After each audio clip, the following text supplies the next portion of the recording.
Hello everyone, I hope you are doing well. So Bharat का defence sector जहां आज के टाइम में सक्षम भारत इनिशिएटिव के तहत में एक आत्मनिर्भर दिशा की तरफ आगे बढ़ रहा है, वहीं दूसरी तरफ आपको बताना चाहते हैं कि अप्रैल 2024 की हम बात करें जहां इंडिया का डिफेंस एक्सपोर्ट 21,000 करोड़ से भी ऊपर क्रॉस कर चुका है, आपको बताना चाहते हैं। लेकिन वहीं दूसरी तरफ जो आज के टाइम में भारत वेपन्स को एक्सपोर्ट कर रहा है, आर्म्स एम्युनिशन एक्सपोर्ट कर रहा है, इसको लेकर डिफेंस मिनिस्ट्री की तरफ से एक डिफेंस एक्सपोर्ट नॉर्म्स यहाँ पर जारी करने की बात की जा रही है, जहां पर ये इंश्योर किया जाएगा कि ये जो वेपन्स जो इंडिया आज के टाइम में एक्सपोर्ट कर रहा है, जिसकी वैल्यू आज के टाइम में 21,000 करोड़ भी क्रॉस कर चुकी है, कहीं ये रॉन्ग हैंड में तो नहीं जा रहा है। और इसके रिगार्डिंग आपको आर्टिकल्स देखने को यहाँ मिलेंगे। द यूरेशियन टाइम्स का बेसिकली आर्टिकल्स है, 31 मई का ये आर्टिकल्स है, जहां पर लिखा हुआ है despite Ukraine ban Indian weapons reach wrong hands, Delhi balances, boosting exports and end user rules. क्या है बेसिकली यहाँ पर ये डिफेंस सेक्टर्स की तरफ से कौन से नॉर्म्स की बात की जा रही है और क्यों यहाँ पर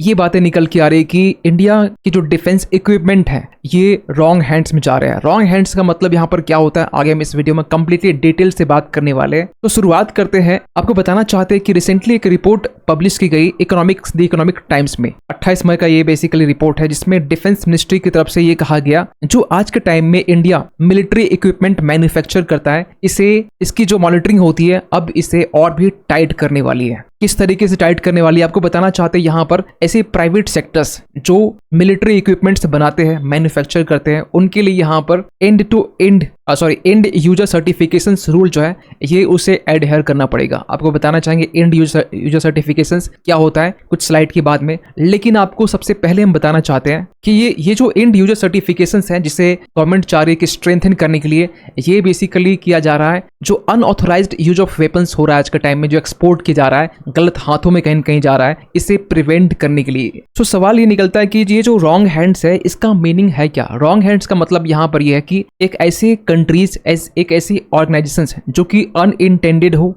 अनऑथोराइज्ड हो। फॉर एग्जाम्पल की नॉर्थ कोरिया हम सपोज मान के चल सकते हैं। फॉर एग्जाम्पल की गाजा में वॉर चल रही इजराइल हमास के बीच में, तो हमास को अगर ये वेपन्स पहुंच रही किसी भी तरीके से अनऑथोराइज्ड तरीके से या किसी थर्ड पार्टी के जरिए पहुंच रहा है, फॉर एग्जाम्पल की अगर हम लोग मिलिट्री इक्विपमेंट किसी दूसरे इजिप्ट को हम लोग प्रोवाइड कर रहे हैं और इजिप्ट अपनी तरफ से इंडियन जो मिलिट्री वेपन्स है ये प्रोवाइड कर रहा है हमास को, मतलब कि ये रॉन्ग हैंड्स में जा रहा है कहीं न कहीं थर्ड पार्टी के जरिए। लेकिन सबसे बड़ा क्वेश्चन निकलता है कि क्यों आज के टाइम में गवर्नमेंट मॉनिटर करना चाहती है एक्सपोर्ट ऑफ वेपन्स को। देखिए, गवर्नमेंट के लिए एक सबसे बड़ा कंसर्न ये है कि अगर ये वेपन्स किसी टेररिस्ट ऑर्गेनाइजेशंस के हाथ में जा रहा है तो इंडिया के लिए कंसर्निंग इशू बन सकता है, क्योंकि आपको बताना चाहते हैं ऐसे टेररिस्ट ऑर्गेनाइजेशन जिसे इंटरपोल की तरफ से बैन किया गया हो या फिर इंडियन गवर्नमेंट की तरफ से बैन किया गया हो, और उनके हाथ में अगर ये हमारा इंडियन वेपन्स पहुंच रहा है तो हमारे लिए कंसर्निंग इशू बन सकता है, ऐसा बता रहे हैं जो कर्नल है अभय बालकृष्ण पटवर्धन। और इसके पहले भी आपने देखा होगा कुछ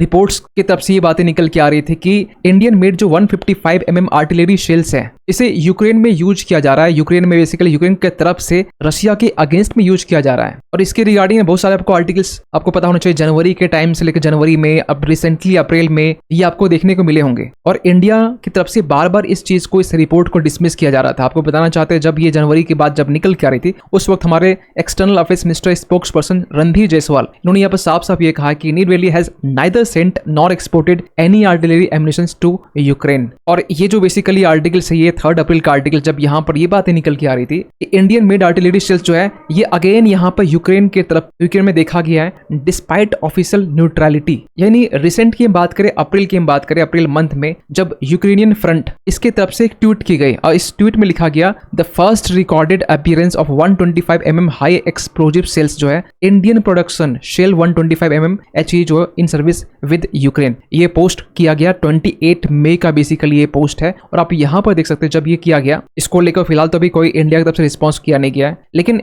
इंडियन वेपन्स कैसे आज के टाइम में यूक्रेन में पहुंच रहे हैं। तो एक्सपर्ट ये बताते हैं कि जो पोलैंड कंट्री है, पोलैंड हम लोग से एक बड़े नंबर्स में आर्म्स का इंपोर्ट करता है इंडिया से। और क्वेश्चन मार्क रेज होता है कि पोलैंड हो सकता है कि पोलैंड जो है हमारे वेपन्स को यूक्रेन में एक्सपोर्ट करता हो। एक तो ये थ्योरी निकल के आती है। इसके अलावा कुछ नामी प्राइवेट कंपनीज है जैसे ऑर्डिनेंस फैक्ट्री नालंदा, ये जो बेसिकली आर्टिलरी शेल है, इसके भी यहाँ पर जो एविडेंस है बेसिकली यूक्रेन में पाए गए हैं। लेकिन एक क्वेश्चन निकलता है कि कैसे हमारा जो आर्म्स इक्विपमेंट मिलिट्री वेपन्स है वो रॉन्ग हैंड में जा रहा है या फिर अनऑथराइज्ड कंट्रीज या फिर एक्टर्स के पास पहुंच रहा है। देखिए, एक समय था जब यहाँ पर गवर्नमेंट ऑन्ड ऑर्डिनेंस फैक्ट्रीज थी, लेकिन आज के टाइम पता होना चाहिए कि प्राइवेट सेक्टर को भी यहाँ पर परमिट किया गया कि आप भी वेपन्स को मैन्युफैक्चर कीजिए, एम्युनिशंस को मैन्युफैक्चर कीजिए और एक्सपोर्ट भी कीजिए। इसके लिए यहाँ पर गवर्नमेंट ने सक्षम भारत इनिशिएटिव के तहत में इंडिया को डिफेंस सेक्टर्स में आत्मनिर्भर की दिशा में कहीं न कहीं आगे ले जाने की कोशिश हो रही है। लेकिन जब ये बात प्राइवेट सेक्टर्स की आती है तो प्राइवेट सेक्टर यहाँ पर प्रॉपर प्रिकॉशंस यहाँ पर फॉलो नहीं कर पाती है, जिसका परिणाम ये होता है कि जो आर्म्स और वेपन्स है ये गलत हाथों में पहुंच जाता है। दूसरा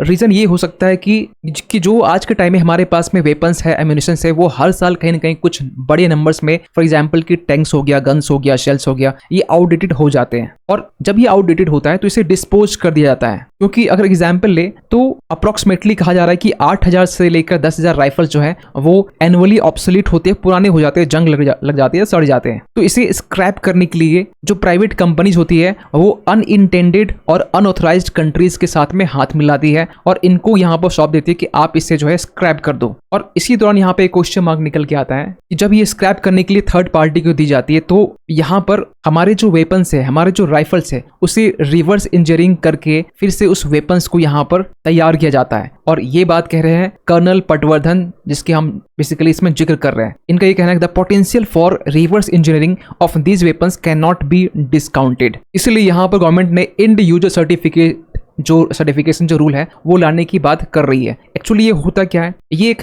डॉक्यूमेंट्स है, बेसिकली एक क्रूशियल डॉक्यूमेंट्स है जिसका यूज बेसिकली इंटरनेशनल ट्रांसफर्स में किया जाने वाला है। फॉर एग्जाम्पल की सेल्स में या फिर एड प्रोविजंस में जो हमारे पास में वेपन्स है और एम्युनिशन से इसको लेकर। और ये ऐसे प्राइवेट एंटिटी जो बेसिकली वेपन्स और एम्युनिशन बनाते हैं उनको सर्टिफाई करेगा। और जो हमारा रेसिपिएंट है, जो कंट्री खरीदने वाला है, फॉर एग्जाम्पल की एक कंट्री है जो हमसे वेपन्स खरीद रहा है, अगर एक कंट्री हमसे वेपन्स खरीद रही है तो इसे सर्टिफाई करना पड़ेगा कि ये जो कंट्री है किसी दूसरे कंट्री को या अनदर पार्टी को हमारा जो वेपन्स है वो ट्रांसफर नहीं करेगा। यहाँ लिखा हुआ and has no intention of transferring them to another party. और आज के टाइम में ना जो हमारे पास में जो क्रिटिकल मटेरियल्स, एक फॉर एग्जाम्पल के एक्सप्लोजिव्स या फिर प्रीमियर्स जो इंडिया में इंपोर्ट की जा रही है, इसके लिए भी यहाँ पर हमारी तरफ से एक इंटरनल पोर्टल बनाने की बात की जाए ताकि प्रॉपर एक मॉनिटरिंग हो सके किस क्रिटिकल मटेरियल्स का हम लोग कंजम्पशन ज्यादा कर रहे हैं, ताकि उस पर हम लोग काम कर सके और हम लोग इंडिया में ही उसका निर्माण कर सके। और इसके लिए यहाँ पर डिजिटल वॉच डॉग को बनाया जा रहा है ताकि प्रॉपर तरीके से ट्रैक कर सके जो भी गुड्स इंपोर्ट की जा रही है। और साथ ही साथ जो एंड यूजर सर्टिफिकेट है, इस रूल्स के तहत में जो भी अनऑथराइज सेल्स है इस पर भी यहाँ पर कंप्लीटली मॉनिटरिंग